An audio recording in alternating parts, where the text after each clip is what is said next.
I brought us some snacks before the show. Oh my gosh, thank you.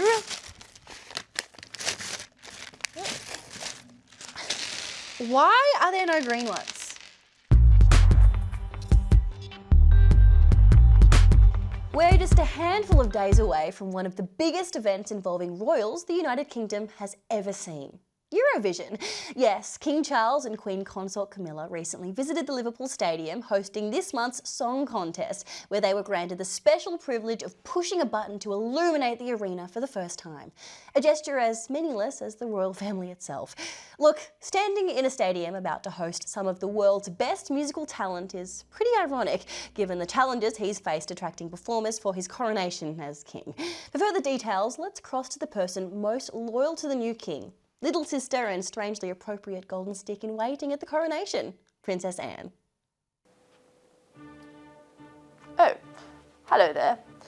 You can wait. I am a royal and that does still mean something, despite what I'm about to share. You see, I've stumbled across something today. Have you heard of the Daily Mail? It's a British news outlet apparently, with some very intriguing headlines. I usually stay away from all you media people. It's normally complete nonsense. But I'm afraid this publication has captured my attention. Come to think of it, I do feel like my young nephew Harry has mentioned it before. It's something to do with a lawsuit, but I don't concern myself with his carry-on. Anyway, I have discovered some enlightening information on here. I've come across a few familiar names that politely declined our coronation invite. How can they decline an invitation to a coronation? It's not like they happen all the time. Although Charles won't be there too long, thankfully. But I'm almost offended at what they've chosen to do instead of joining us on Saturday. I mean, take Adele, for example. She's preoccupied becoming some sort of chauffeur to James Corden. Last week of shows, I'm going to drive you to work. Let's do the final carpool.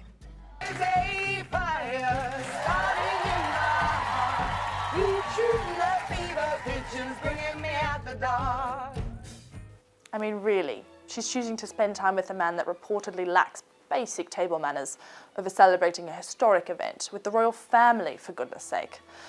Next up is Ed Sheeran.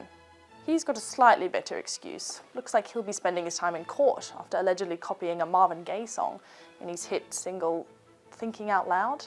I can't say I've heard it, but if I may just think out loud for a second, do better, Ed. And then there's Mr. Harry Styles. We all know I'm fond of him, but he needs to pull himself together. He's apparently been busy snogging Miss Emily Ratajkowski.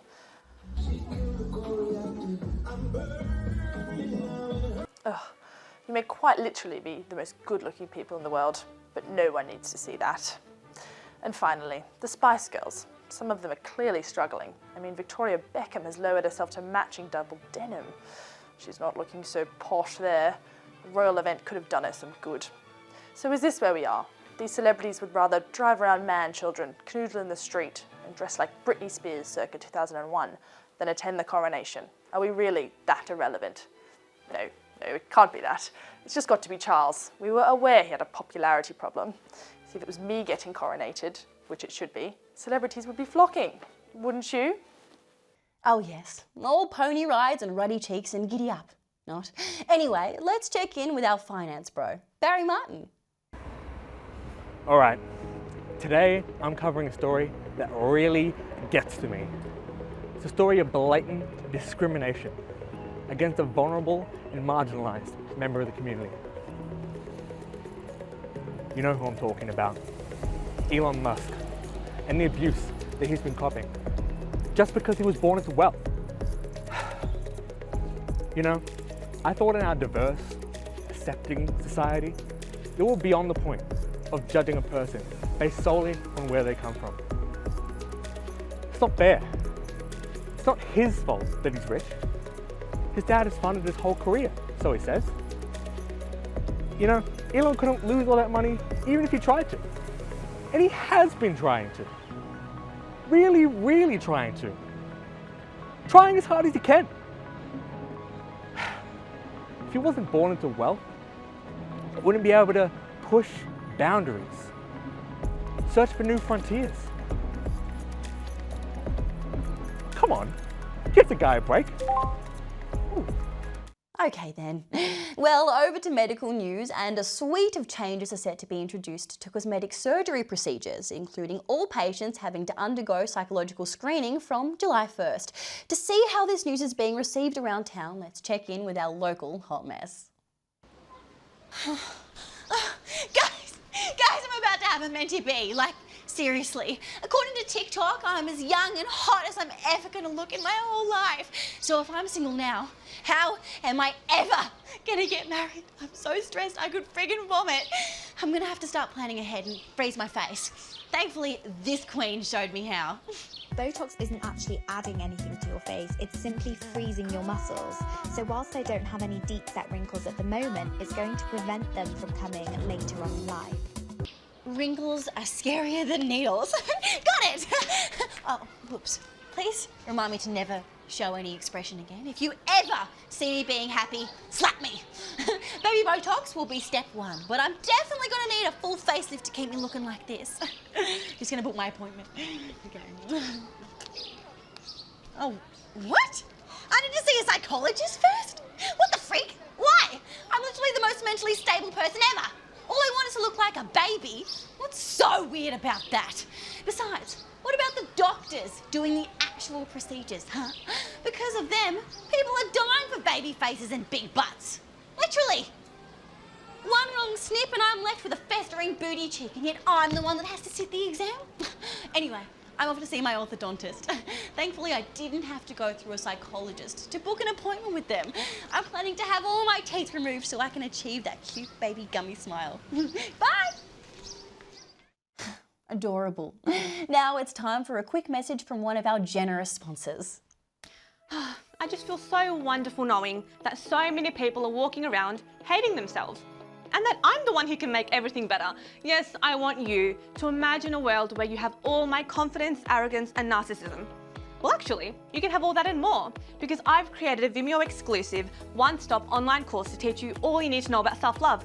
It's called How to Peak in Life. And I should know. Sure, these are lucky days when you can go under the knife and fill your face with injectables.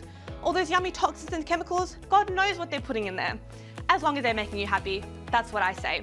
And everyone knows true self-love comes from your heart and external validation. For just $6.99, I share some of my exclusive and groundbreaking tips to loving yourself inside out. You know, the usual, like dating the captain of the football team in high school and winning most popular at Year 12 formal. Well, at least it worked for me. Because at the end of the day, why love yourself when other people can love you? It really only matters what other people think, right? Never a truer word spoken. Moving on, and anti-vaxxers are causing a stir once again with the emergence of singles groups designed for people who haven't had a COVID jab. It's not just casual flings either, with some participants hoping to meet fellow unvaccinated individuals and have children in order to keep the bloodline pure. We've managed to track down 2 unvaxxed singles who are about to embark on their first date.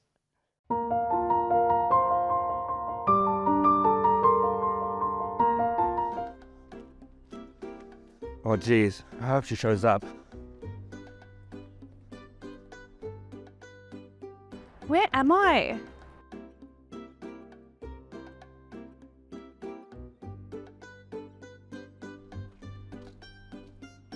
You must be the girl who peaked in high school and now works in a pyramid scheme? And you're Barry.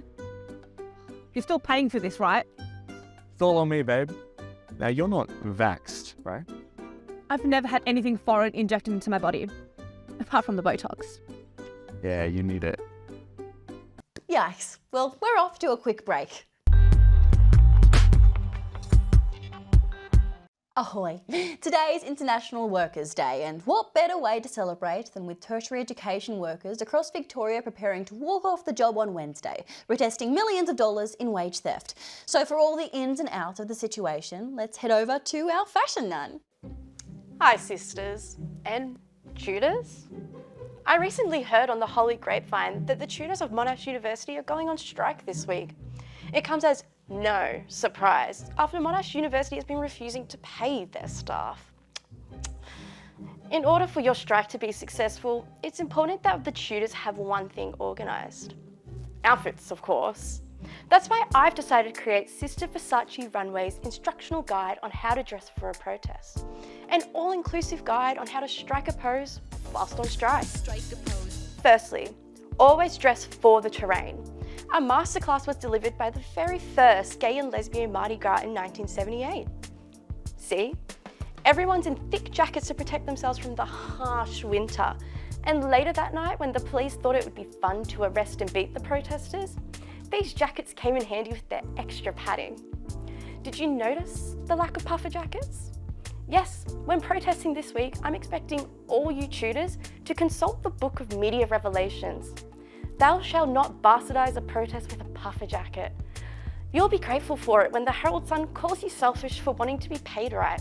At least then, you won't be wearing a came up puffer jacket. Rule number 2, forget the bright colours. Bright colours make you look like a desperate attention-seeking whore, and not in a good way. Just look at the tradies who protested against the tea room ban during the height of COVID-19.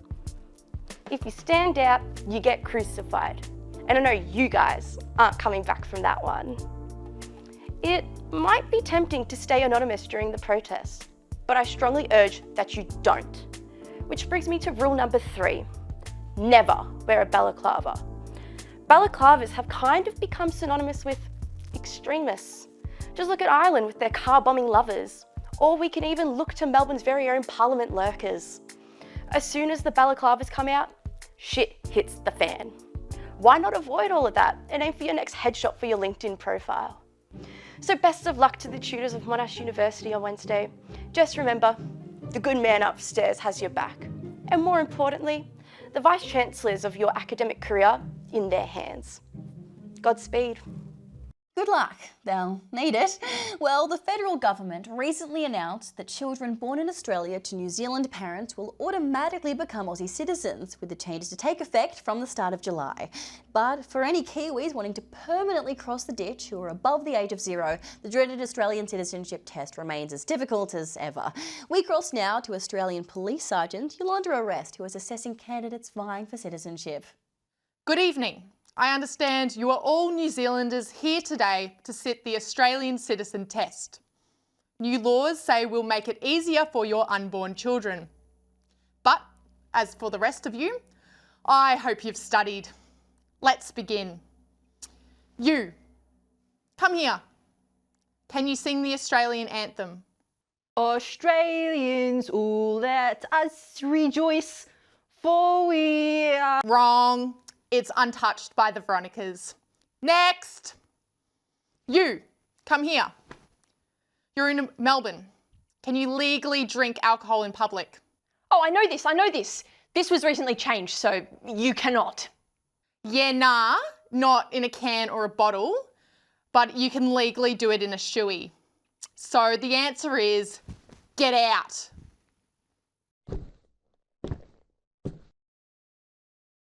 A mullet. You're in, mate.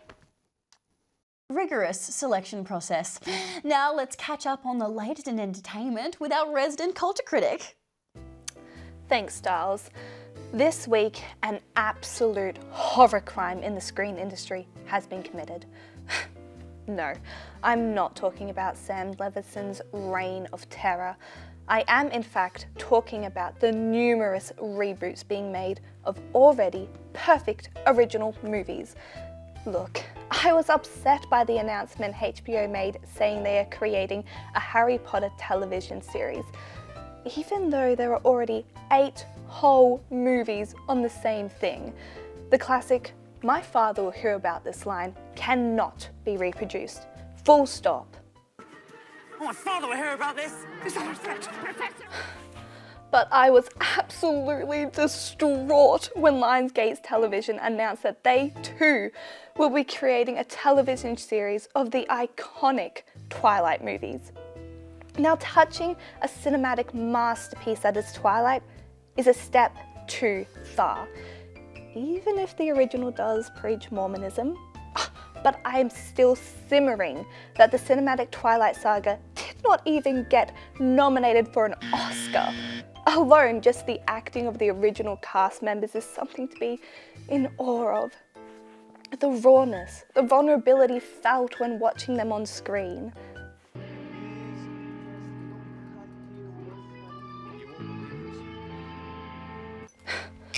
Lionsgate, just don't.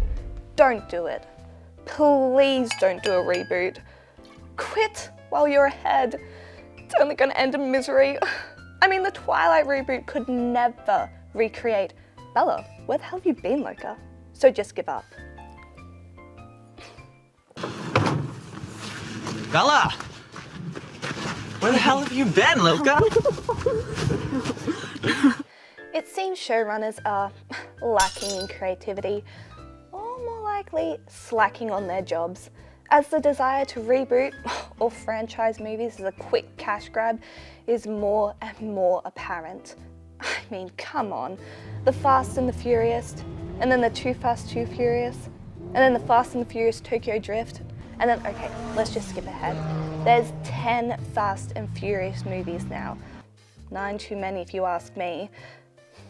But it's all about family at the end of the day, isn't it? I got family. Back to you, Ren. On point. Now let's get some gossip from the world of international affairs. Hi. Wow, have I got some news? You know India? Yes? Well, India has just overtaken China as the world's most populous country. But China has held the record forever. That's crazy. I know! India's population will be 1,425,775,850 people. Exactly. And what does Australia think about that? Ooh, Australia is happy. Happy as a puppy. Look! So cute, because it's old-fashioned to stick to just one trading partner, right? Oh, of course. And China was a bit naughty, punishing Australia. I know. They hated the AUKUS submarines, boycotted our seafood and wine, not to mention the Huawei 5G thing. And still expecting Australia to educate the few kids they're having these days. China's looking a bit less than stable. So why not hook up with India too? Yes, so much more reliable. A much better partner. They've been there all along, just waiting. It might be true love. True love. How special. Well, despite business supremo Sir Rod Eddington flagging Melbourne is at risk of losing its events capital status, one event is on the rise in our city. Neo-Nazi gatherings. Following the hate group's Nazi salutes on the steps of Parliament last month, they have again gathered at the Bavarian restaurant in Knox to celebrate Hitler's birthday. The event included a cake for Hitler and Nazi salutes before the police were swiftly added to the guest list. Anyway, time to now change pace and check in on how things are progressing at the AntiVax Date.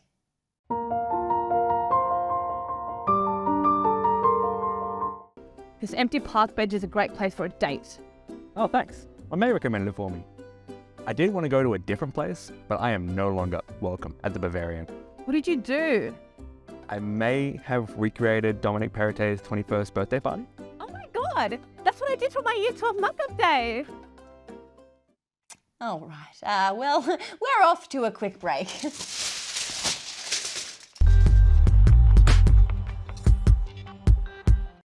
Pleased to make your acquaintance. Time now to put your tinfoil hats on as we head over to our freethinker, Foxy Sky.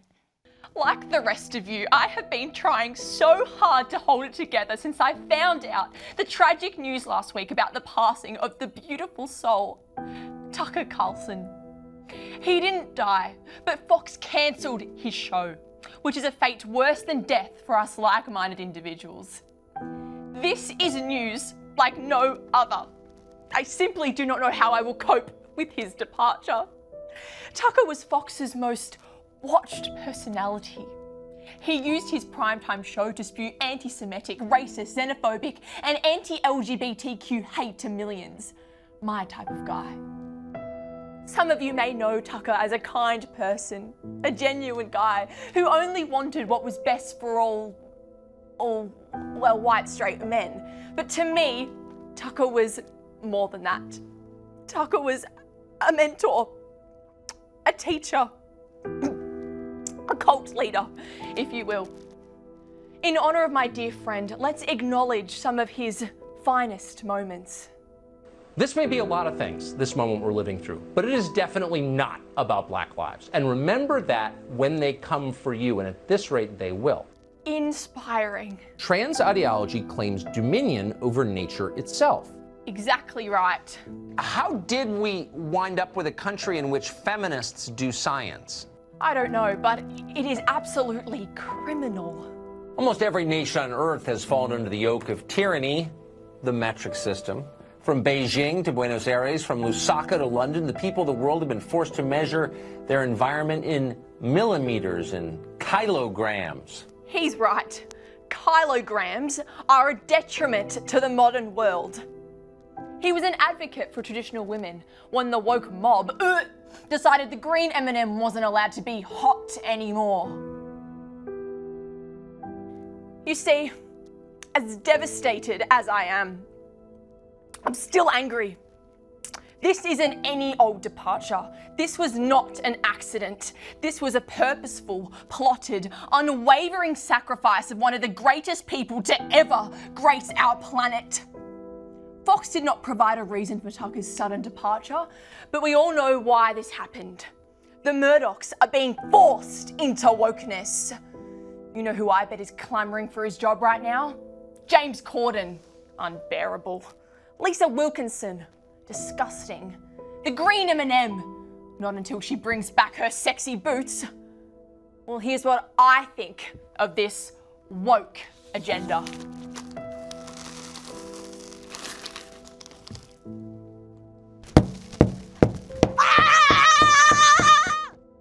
Rest in peace, Tucker. Forever in our hearts. Green M&M enthusiast, Foxy Sky. Let's now check back in on the AntiVax Date.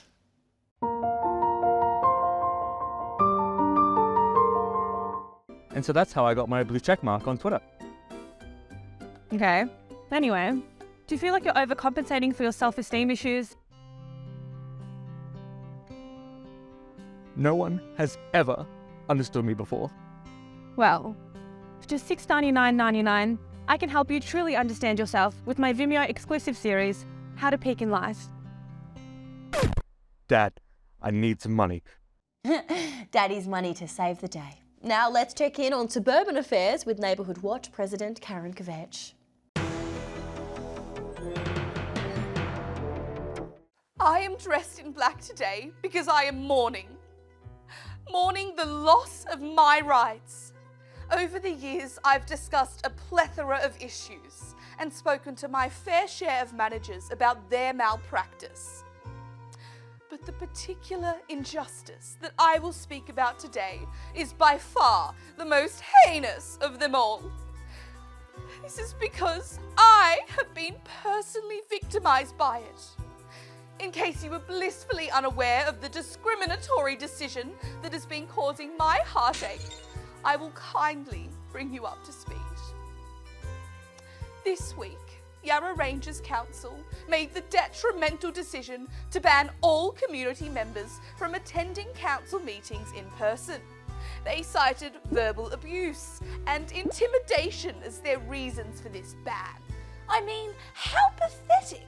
How could a room of wannabe politicians request shielding from abuse? It is clearly part of their job description. Their clever way around abuse was to offer live streams to community members. How dare they exclude all members of the community that do not have access to or simply cannot work the internet? This is ageism 101, and I will not stand by as they diminish the rights of my fellow baby boomers. Not all of them are as beautiful, intelligent, wealthy, tech-savvy, or anything else as me. Why should they have to miss out on the important proceedings just because they cannot afford to work the intranet? I am sickened by this crime, and I want it to be known that the behaviour of the Yarra Ranges City Council is unacceptable and I will not tolerate it. What a nice lady. Now, with an Australian influencer admitting that she killed 2 cats as a child, we've hit the streets to see if this is a widespread phenomenon.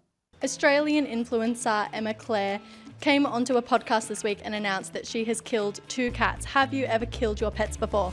No. Has anyone ever killed their pet before? I'm definitely an animal lover. I've got 3 cats and 2 dogs at home, so that is just that just hurts my soul to hear that. Has anybody ever killed their pets before? Let's go this way. Have you ever killed your pets before? No. No, I haven't. No. Excellent. Have you ever killed your pets before? No? Have you ever killed your pets before? No. No, I can't say I have. No, never. I've never killed my pets before. No. No. Excellent. Have you ever killed your pets before? No, I've never had a pet before. You've never had a pet? That's a lie I have. I don't know why I'm lying. Sorry. Yeah, I have had a pet, but I've never killed her. She died on her own. Yep. Well, speaking of dead animals, let's head over to our bringer of joy, Thursday Eve.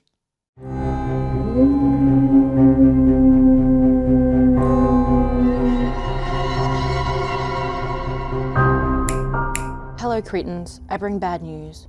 New Zealand children who have guns have been deprived of their annual cat culling event.